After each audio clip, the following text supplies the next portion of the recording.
I spent a long time deciding whether this was something I should ever say out loud. For months, it lived only in notebooks I kept hidden, in half-finished documents I deleted and rewrote, in notes typed into my phone at 3 in the morning and never opened again.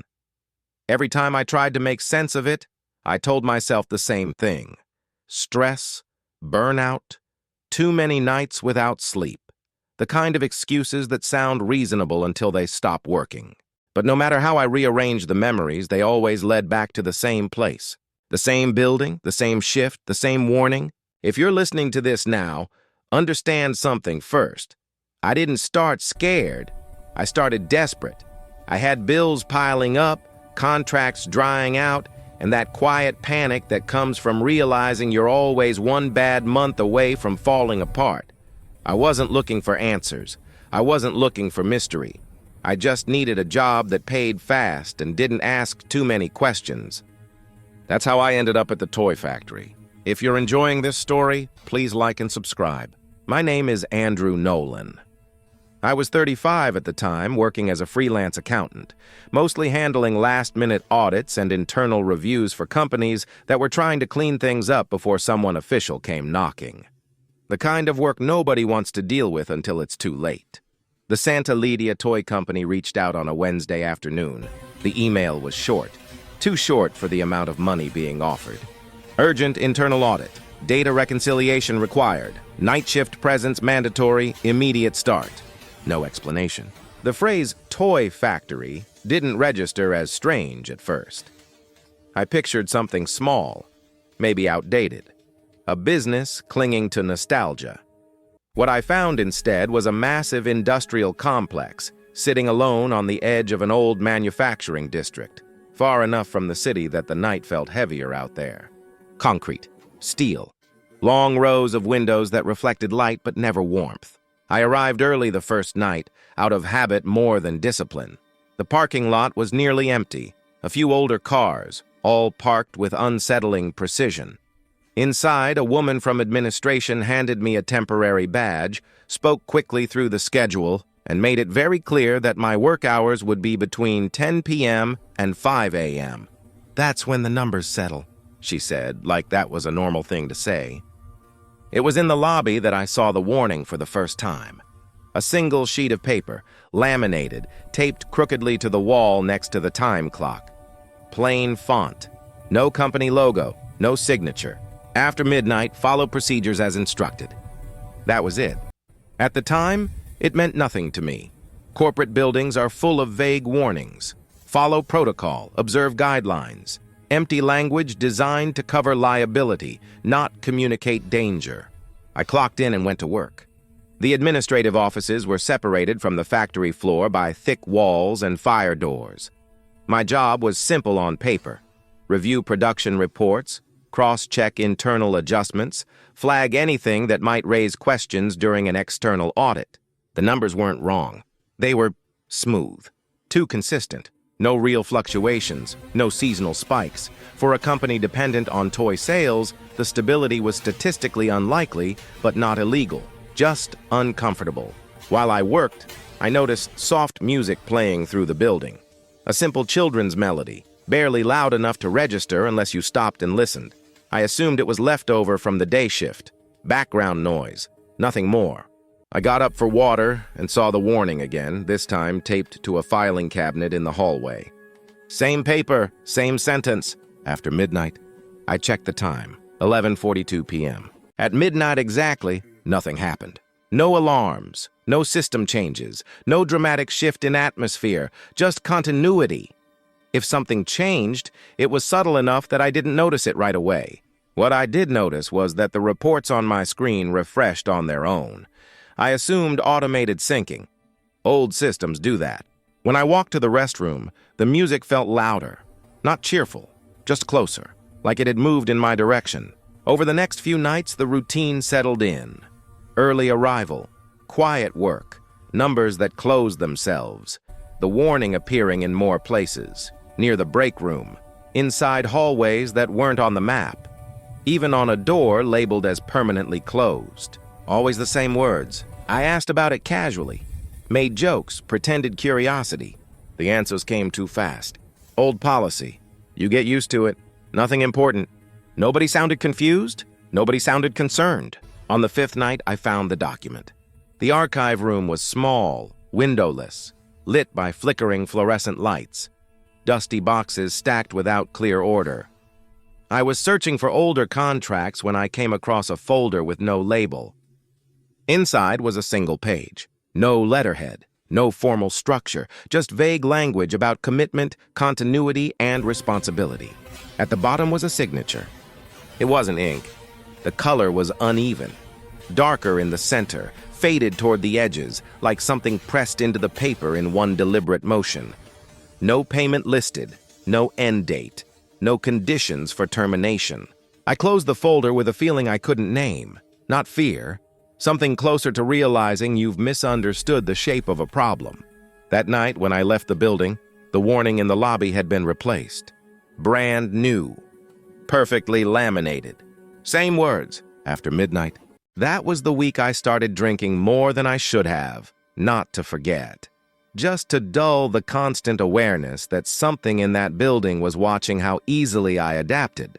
Because by then, I still thought the warning was advice. I didn't yet understand it was a boundary. The change came quietly.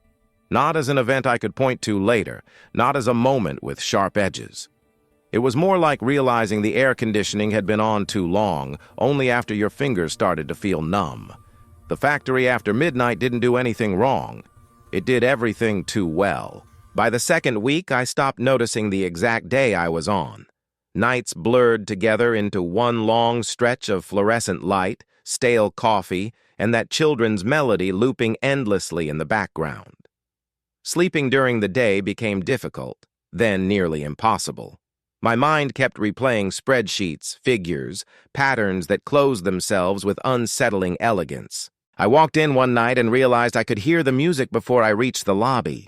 It was louder, not joyful, just present, as if it had taken a step closer. The warning was still there, fresh, clean. I sat down at my desk and opened the reports from the night before. Several adjustments had already been made, entries corrected, discrepancies resolved, all logged under my credentials. I stared at the screen longer than I should have. I was absolutely certain I hadn't done them. The access logs showed nothing unusual. No remote login, no overrides. According to the system, I had worked efficiently and without interruption. If I hadn't remembered struggling with those numbers the night before, I would have accepted it without hesitation. That bothered me more than any error ever could. In the break room, the coffee tasted sweeter than usual, almost burned sugar sweet. I chalked it up to cheap beans until I noticed the warning taped to the side of a metal cabinet near the sink. Same sentence, same font. I started counting them. Lost track before I finished the hallway. After midnight, the work became easier. Not faster, easier. Where I used to double-check, I now trusted the first pass. Where I questioned anomalies, explanations appeared before the doubt fully formed, sometimes as automated emails, sometimes as system notes I didn't remember reading. Always generic, always sufficient. I started seeing the night shift workers differently. They moved with relaxed precision, not rushed, not tired. Smiles lingered a second too long. Conversations were short, rehearsed. It runs smoother this way. Feels better after midnight. You'll see. One night, a woman from packaging passed my office. I recognized her only vaguely. She was smiling at nothing, eyes forward, steps matching the rhythm of the music. When she noticed me watching, she turned her head too quickly and looked away without losing the smile. That was when the nausea started. I began reviewing deeper records, older data, years back. That's when the pattern became impossible to ignore. The company had nearly collapsed once. Debt, layoffs, inconsistent output. Then suddenly, without explanation, everything stabilized, not gradually, immediately. That was when the strange documents began appearing. Reports without headers. Contracts that read more like promises than agreements. No financial terms, no penalties, just continuity. And signatures. Always the same. Irregular, pressed, dark. On the 12th night, I found a warning taped inside my own work folder. On the inner cover. As if it had always been there. After midnight, I tore it out and crumpled it without thinking. The act felt childish but satisfying. Nothing happened right away. Then the headache started. Slow, persistent. A pressure behind my eyes that made focusing painful. Numbers stopped flowing. Simple calculations felt heavy. I stood up to get water and found another warning taped to the cooler. Brand new. The pain eased almost immediately. That was when I understood the warnings weren't instructions. They were corrections.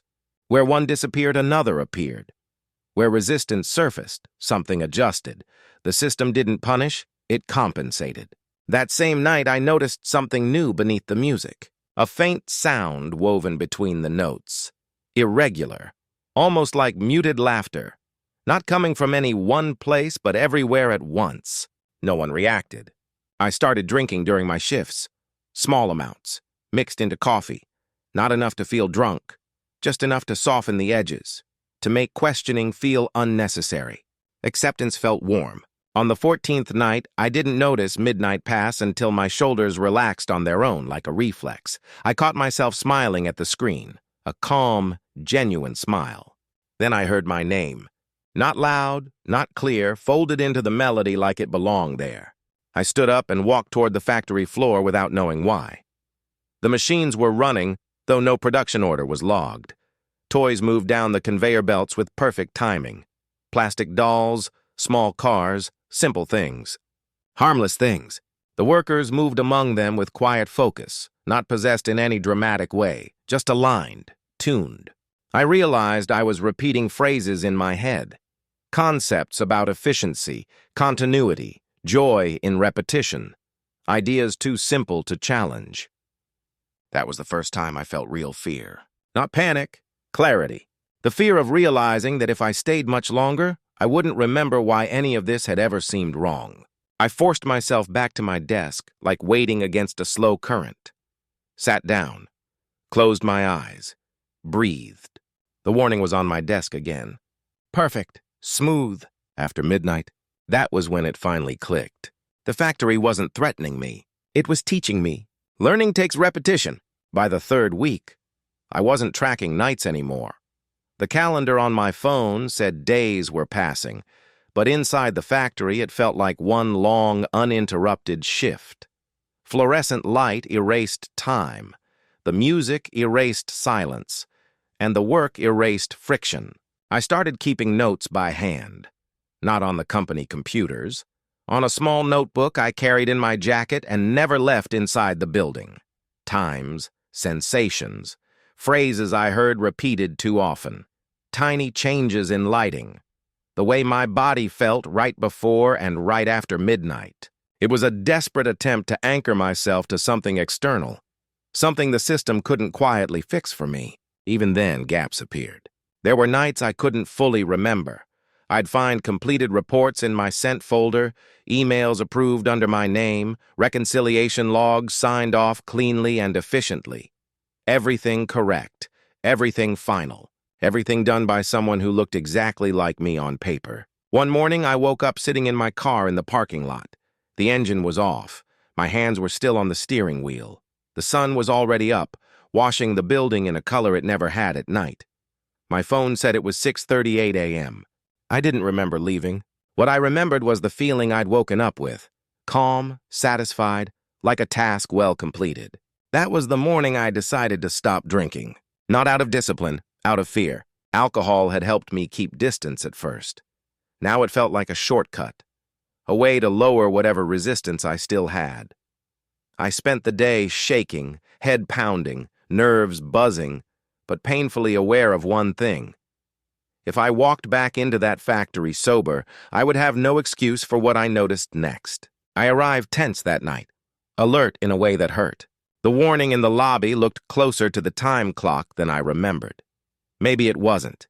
Maybe I was just seeing it clearly now. After midnight, I sat down and started reviewing reports. For the first time in weeks, the numbers pushed back. I had to double-check, recalculate. The music grated on me instead of fading into the background. Midnight hit like a pressure change. Then the system froze. Not one screen, all of them. Reports, spreadsheets, logs, everything locked in place. The music kept playing. I stood up, heart pounding, no error messages, no maintenance alerts, just stillness. The hallway lights dimmed slightly, not dark, intimate, like the building had lowered its voice. That's when I heard footsteps behind me. They weren't hurried. They weren't cautious. They belonged to someone who knew exactly where he was. I turned and saw the owner standing a few yards away, hands folded neatly, expression calm, almost curious. "Having trouble?" he asked. I tried to explain, technical language, system issues, incomplete reviews. He listened politely, nodding in all the right places like none of it really mattered. "After midnight," he said gently. "It's easier if you don't fight it." It didn't sound like a warning. It sounded like advice. He glanced down at my desk. At the notebook I didn't remember setting there. Pages filled with my handwriting, detailed, obsessive. "You're good with patterns," he continued. "That's rare, useful." I asked him what this place really was. What was happening here? He smiled, small, controlled. "Function," he said. "Continuity." The screens flickered back to life. Reports closed themselves, perfect, final, as if nothing had interrupted them. He walked away without another word.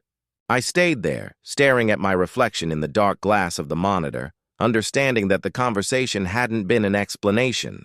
It had been a courtesy. The rest of the shift felt like walking a tightrope. Every instinct told me to sit down and let go, to stop resisting the smoothness, to accept how easy everything could be. At 5 a.m., I left without finishing anything. Didn't say goodbye, didn't look back. I didn't sleep that day. I didn't drink. I just sat on my couch, staring at the wall, repeating the same thought until it stuck. If I went back one more time after midnight, I wouldn't leave as myself. The factory didn't need me conscious. It needed me available. I didn't go back the next night. At least not the way they expected. I spent the day awake. Nerves stretched thin, body buzzing with the kind of alertness that comes from fear, sharpened by exhaustion. Every time I closed my eyes, I felt that same internal shift, like stepping over an invisible line, as if midnight had learned how to follow me home. Late in the afternoon, my phone rang. Once, then again, then a third time, all from the same number. I didn't answer. An email arrived minutes later, polite, professional, no threats, just a reminder that my contract was still active and that several items required closure. Pending items. That phrase told me everything. Walking away without finishing wouldn't be enough. Whatever had started there wouldn't stop just because I refused to show up. I didn't need to complete the audit. I needed to break the pattern. So, I went back that night with a decision that felt clear and fragile at the same time. No alcohol, just water, just focus. Desperation arranged into something that almost looked like resolve. I arrived later than usual. The parking lot was fuller than I'd ever seen it at that hour.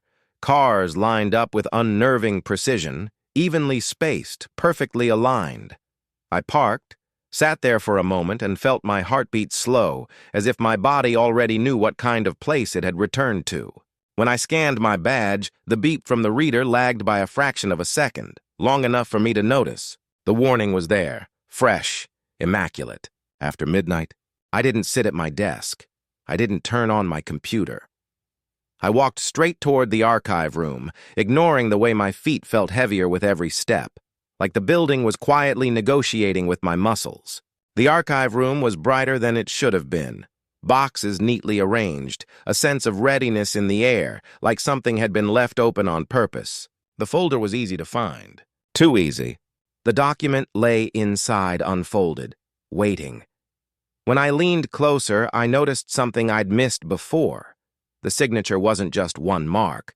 There were faint impressions across the page. Smudges, partial prints, evidence of repetition. This wasn't a single agreement. It was a renewal. The music swelled, no longer confined to speakers. It vibrated through the walls, the floor, my chest.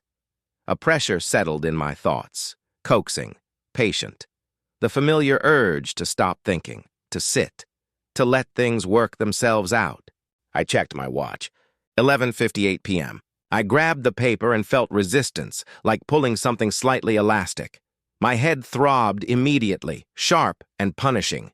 When the watch ticked over, the pressure intensified, a sudden, overwhelming desire to pause, to comply, to wait for instruction. That was when I heard the applause. One clap, dry, distant, not meant for me.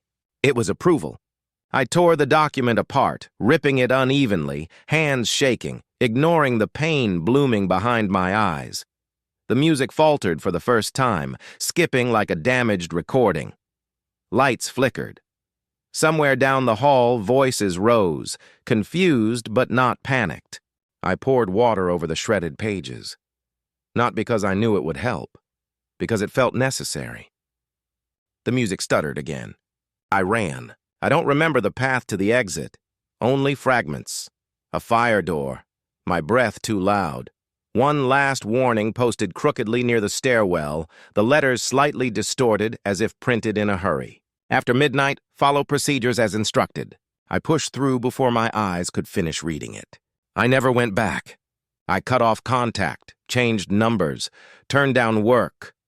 I drank again for a while, not to forget, but to quiet the sense that something in me still remembered the rhythm. Not the factory itself. Just the ease. That's what finally brought me here. This wasn't recorded in a studio. It wasn't meant for an audience. It was written, then read aloud, hands shaking, in a small room with folding chairs arranged in a circle and weak coffee served in plastic cups. A confession, a last attempt to give shape to something that never fully let go. When I finished reading, no one spoke. The room stayed silent. Then someone clapped. Slowly, deliberately. I looked up and saw him sitting there, as if he'd always belonged. Well-dressed, calm, the same composed smile. He clapped once more, and laughed. Not loudly, not long. The kind of laugh you make when an investment pays off exactly as expected. The laugh stopped, but the silence didn't. It stretched, heavy and patient, filling the small room the same way the factory used to fill my head after midnight. No one else reacted. No gasps, no whispers, no uncomfortable shifting in their chairs. Just stillness. The kind that waits for something else to happen. I looked around, half expecting the room to change, to feel warmer, brighter, more efficient. Nothing did.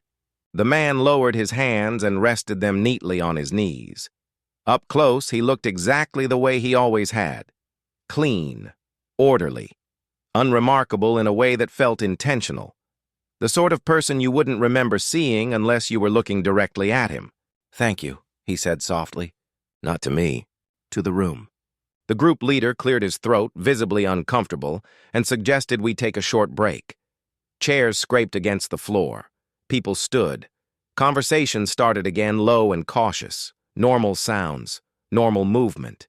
I didn't wait to see if anyone else noticed him leaving. I walked out into the night air and stood there for a long time, breathing, grounding myself in the cold, in the uneven rhythm of traffic somewhere far away. I told myself that it was over, that whatever grip the factory had on me had finally loosened.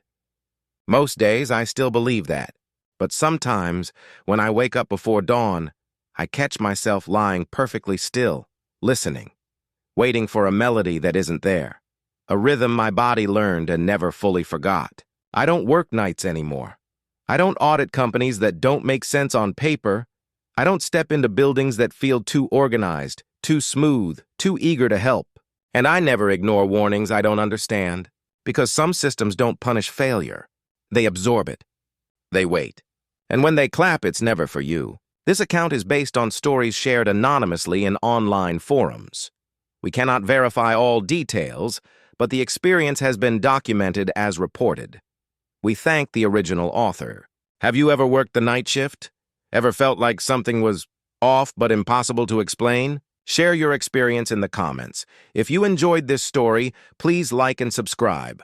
What profession should we explore next? Hospital security?